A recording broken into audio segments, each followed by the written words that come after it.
Jadi yang dimaksudkan ibadah itu bisa dikatakan mabrur itu pertama ikhlas, ya. Ikhlas karena Allah Ta'ala, yang dilandasi dengan tauhid yang murni tanpa bercampur dengan kesyirikan sedikit pun, dan bukan karena ingin pamer atau ingin dipanggil Pak Haji atau Bu Haji. Maka kalau orang ibadah haji itu atau orang umroh itu begitu memulai ya ihram, apa yang disampaikan? Labbaik Allahumma labbaik, labbaik la syarika laka labbaik, innal hamda wa ni'mata laka wal mulk la syarika lak. Jadi harus benar-benar murni ikhlas karena Allah.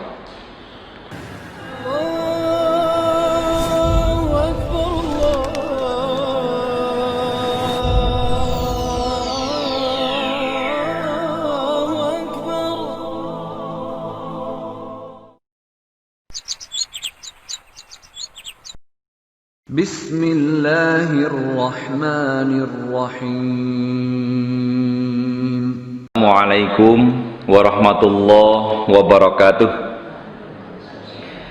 Innal hamdalillah nahmaduhu wa nasta'inuhu wa nastaghfiruh wa natubu ilaih wa na'udzu billahi min syururi anfusina wa sayyiati a'malina may yahdihillahu fala mudhillalah wa may yudlil fala hadiyalah wa ba'd.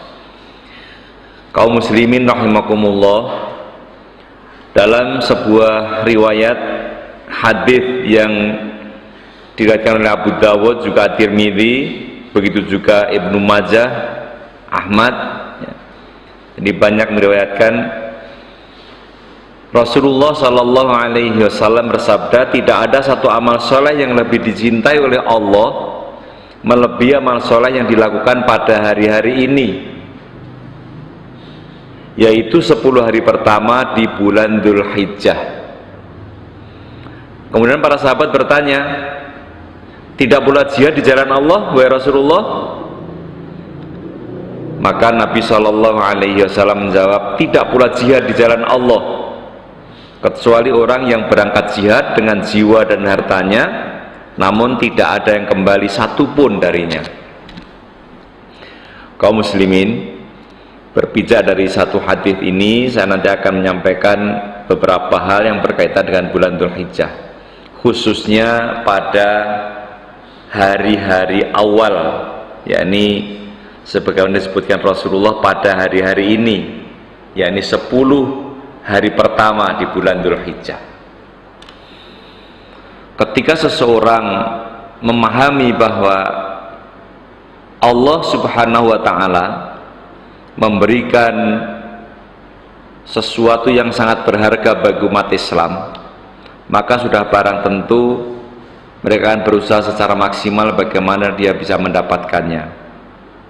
Contoh Ramadan, bulan Ramadan yang dinyatakan sebagai Syahrul Azim, Syahrul Mubarak, maka orang berusaha semaksimal mungkin bisa memanfaatkan bulan Ramadan itu. Begitu juga pada bulan Dzulhijjah, ya, bulan Dzulhijjah, maka banyak orang yang berusaha bagaimana supaya nanti di bulan itu bisa beramal secara maksimal. Nah, apa yang disampaikan Rasulullah tentang kelebihan-kelebihan bulan Dzulhijjah itu kok nilainya begitu besar sampai mengalahkan nilai jihad. Jadi kalau ada orang yang berjuang di jalan Allah itu dibandingkan dengan beramal pada hari-hari awal 10 Dzulhijjah itu terkalahkan, itu masih tetap kalah, kecuali kalau mereka itu berjihad di jalan Allah dengan hartanya seluruhnya habis karena perjuangan itu. Nah, oleh karenanya kaum muslimin rahimakumullah, mari kita ambil, ya, ini bulannya bulan Dzulqa'dah. Sebentar lagi kita akan memasuki bulan Dzulhijjah. Oh ya, saya akan ingatkan kembali, bulan Dzulqa'dah ini satu di antara bulan haram, ya. Jadi bulan haram dalam 12 bulan itu 1 Dzulqa'dah, Dzulhijjah, kemudian Muharram. Nah, sementara bulan yang lain yakni pada bulan Rajab. Nah, musim haji itu adalah bulan Syawal, Dzulqa'dah, Dzulhijjah. Nah, kita bicara Dzulhijjah. Karena saking begitu banyaknya kelebihan yang diberikan oleh Allah bulan Dzulhijjah itu, maka mari kita berusaha semaksimal mungkin ya kita manfaatkan. Dengan apa gitu? Ya pertama sudah barang tentu dengan memperbanyak amal soleh secara umum saja dulu. Secara umum, apa itu? Rasulullah sallallahu alaihi wasallam bersabda, "Ma min amalin azka indallahi azza wa jalla wala 'azama ajran min khairin ya'maluhu fi ashril adha." Tidak ada satu amalan yang lebih suci di sisi Allah azza wa jalla dan lebih besar pahalanya dari satu kebaikan yang dilakukan seseorang pada 10 hari pertama Dzulhijjah. Jadi secara umum kita bisa, apa yang kita lakukan? Ya infak, sedekah, kemudian baca Quran, rajin ke masjid. Maaf, ini bukan berarti kemudian nanti kalau sudah bukan tanggal 1 sampai 10 kita tidak rajin baca Quran, tidak rajin ke masjid, tidak banyak infak, atau ini mumpung ini belum bulan Dzulhijjah maka kita bisa seenaknya. Oh enggak. Jadi itu perlu dilatih terus gitu. Sehingga nanti begitu masuk pada hari-hari awal bulan Dzulhijjah itu kita akan lebih nyaman. Nah, kita persiapkan dari sekarang. Ini. Kemudian yang kedua, yakni haji dan umroh. Kaum muslimin, ibadah umroh disyariatkan sepanjang tahun. Ya, sepanjang tahun. Jadi mau umroh di bulan Syawal bisa, umroh di bulan Dzulqa'dah bisa, umroh di bulan Dzulhijjah juga bisa, mau umroh di bulan, semua bisa sepanjang tahun pokoknya. Ramadan apalagi ya, Ramadan bisa. Tetapi biasanya kalau sudah di musim-musim haji ya, orang melaksanakan umroh sekaligus nanti dengan ibadah haji. Jadi umroh itu disyariatkan sepanjang tahun. Adapun menyatukan ibadah haji dan umroh sekaligus hanya disyariatkan pada bulan Syawal, Dzulqa'dah, Dzulhijjah. Itu ibadah umroh ya, dipadukan dengan ibadah haji. Allah Subhanahu wa taala berfirman, "Al-hajju asyhurum ma'lumat. Faman farada fihinna al-hajja fala rafata wala fusuqa wala jidala fil hajj. Wa ma taf'alu min khairin ya'lamuhu Allahu wa tazawwadu fa inna khairaz zadi taqwa wattaquni ya ulil albab." Musim haji adalah beberapa bulan yang dimaklumi. Barang siapa yang menetapkan niatnya dalam bulan itu akan mengerjakan haji, maka tidak boleh berbuat keji, berbuat fasik, dan berbantah-bantahan di dalam masa mengerjakan haji. Dan apa yang kamu kerjakan berupa kebaikan, niscaya Allah mengetahuinya. Berbekalah, dan sesungguhnya sebaik-baik bekal adalah takwa. Dan bertakwalah kepadaku wahai orang-orang yang berakal. Surat Al-Baqarah ayat yang ke 197 ya, 197. Jadi haji adalah beberapa bulan yang dimaklumi, tadi saya katakan Syawal, Dzulqa'dah, Dzulhijjah. Kemudian berkait umrah, Rasulullah Shallallahu Alaihi Wasallam bersabda, "Al-umratu ilal umrah kafaratun lima bainahuma wal hajjul mabrur laisa lahu jazaun illal jannah." Antara umroh satu dan umroh yang lainnya, jadi umroh satu, umroh berikutnya, mau umroh berkali-kali itu kan bisa ya. Umroh satu sama umroh berikutnya adalah penghapus dosa yang dilakukan di antara keduanya. Dan haji yang mabrur tidaklah ada balasan kecuali surga. Coba ibu-ibu, bapak-bapak, saudara-saudara, kaum muslimin semuanya, nikmatnya di dalam Islam ini ya. Islam itu, umat ini oleh Allah subhanahu wa ta'ala sudah disampaikan bahwa setiap manusia itu berpeluang berbuat dosa. Setiap manusia berpeluang berbuat dosa. Bahkan manusia itu oleh Allah sudah diberi potensi. Ada potensi baik, potensi tidak baik. Fa'alhamaha fujuraha wa taqwaha. Jadi seperti itulah gambaran manusia, keadaan manusia. Ada yang punya potensi baik dan potensi tidak baik. Nah, tinggal kuat-kuatan sebenarnya. Tetapi bagaimanapun juga kita tidak bisa selak, tidak bisa memungkiri siapa yang dari pagi tadi bangun tidur sampai jam ini sama sekali tidak berbuat dosa. Kira-kira pasti kita ada berbuat dosa, pasti itu. Maka nikmat yang diberikan oleh Allah, ada sholat 5 waktu, sholat satu pada sholat berikutnya menghapus dosa. Kemudian kalau tadi saya sebutkan umroh dan umroh menghapus dosa. Artinya manusia yang mau mengambil syariat Islam, melaksanakan ajaran Islam, berislam, itu udah Allah diberi jalan untuk menyelesaikan persoalannya, dihapus dosa-dosanya, manakala dia melaksanakan amalan-amalan yang diajarkan oleh Rasulullah. Contohnya umroh, sholat ya. Kemudian terlebih lagi haji, Masya Allah ya. Tahun ini jamaah kita tampaknya harus tertunda karena kondisi, tapi niat penjenengan semuanya insya Allah ya, niat yang kencang, Allah pasti akan memperhitungkan. Kenapa? Ya karena tadi di ayat 197 tadi saya katakan, berdasarkan firman Allah, Allah itu akan menghitung. Jadi kalau kita sudah punya niat kebajikan akan diberikan. Nah, khusus haji ya, oleh Allah, oleh Rasulullah SAW dinyatakan haji yang mabrur itu tidak ada balasan kecuali surga. Tapi yang sulit mabrurnya itu, yang mabrur yang kayak apa? Jadi yang dimaksudkan ibadah itu bisa dikatakan mabrur itu pertama ikhlas ya.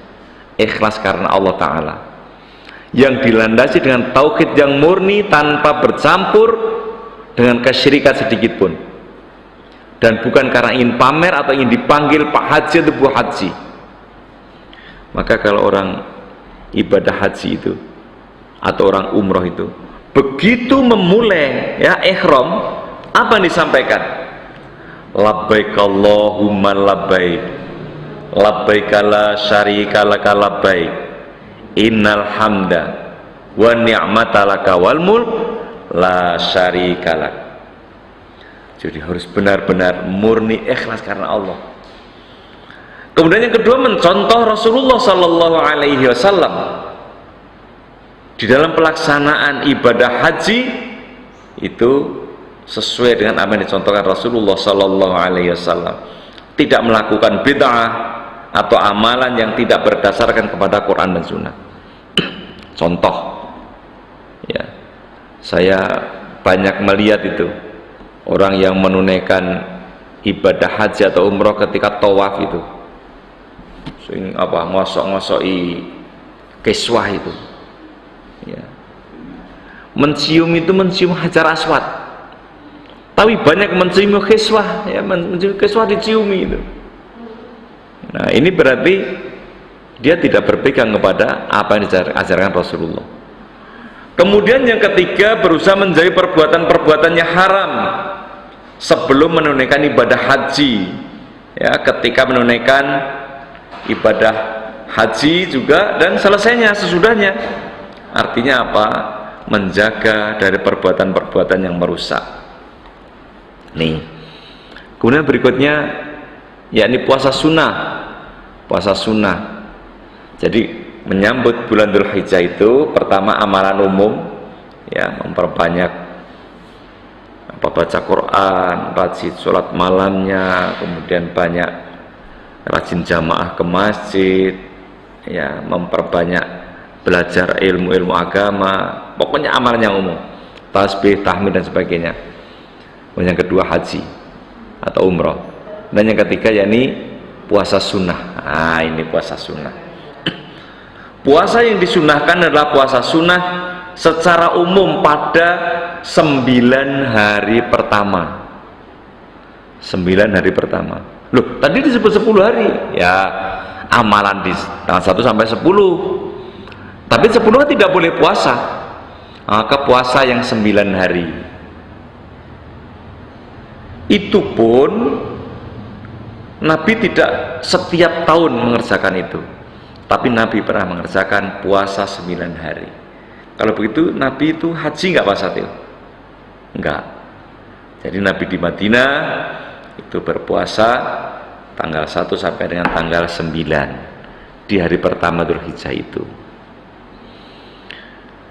Tetapi ya, yang ada penekanannya adalah pada tanggal 9 bagi mereka yang tidak haji. Nah, nanti kita usahakan itu tanggal 9. Nggak usah puasa tanggal 10, 11, 12 nggak boleh. 10, 11, 12, 13 nggak boleh. Ya, tanggal 9 pokoknya. Ya. Apa ada dalilnya? Nah, ini. Terdapat dalil khusus pada tanggal 9 itu, yakni pada Yaumul Arafah. Nabi SAW itu menyatakan dalam sebuah hadis, puasa 3 hari tiap bulan, puasa Ramadan sampai Ramadan berikutnya, maka inilah puasa yang bagaikan puasa setahun penuh. Puasa setahun penuh. Kemudian puasa tanggal 9 Dzulhijjah atau puasa Arafah, aku harapkan kepada Allah dapat menghapus dosa setahun yang lalu dan setahun yang akan datang. Dan puasa Asyura tanggal 10 Muharram, aku harap pula kepada Allah dapat menghapus dosa setahun yang lalu. Coba puasa setiap bulan pada tanggal 13, 14, 15, ya, kalau umurnya 30 bisa 14, 15, 16 gitu. Kemudian juga puasa Ramadan dihitung puasa sepanjang tahun. Kemudian puasa pada tanggal 9 Dzulhijjah, puasa Arafah, menghapus dosa setahun yang lalu dan yang akan datang. Sementara puasa Muharram, ya, tanggal 10 Muharram, puasa Asyura itu menghapus dosa yang telah lalu. Coba betapa nikmatnya orang Islam ini, penghapus dosa. Tapi ingat, ini dosa-dosa yang berkaitan dengan hakullah, hakul adami enggak. Ya, kalau kita ini berbuat salah terhadap seseorang, nggak bisa dipuasani. Aku lagi berpadu harus si fulan, maka saya akan berpuasa untuk menebus dosa. Oh enggak, hakul adami harus kita saling memaafkan. Ini ya, nanti kita lanjutkan lagi berkait dengan bulan Dzulhijjah insyaallah. Tapi ini kita cukupkan sekian dulu, mudah-mudahan ada hikmahnya. Billahi taufiq wal hidayah. Assalamualaikum warahmatullahi wabarakatuh. وإذا قرئ القرآن فاستمعوا له وأنصتوا لعلكم ترحمون واذكر ربك في نفسك تضرعا وخيفة ودون الجهر من القول بالغدو والآصال ولا تكن من الغافلين.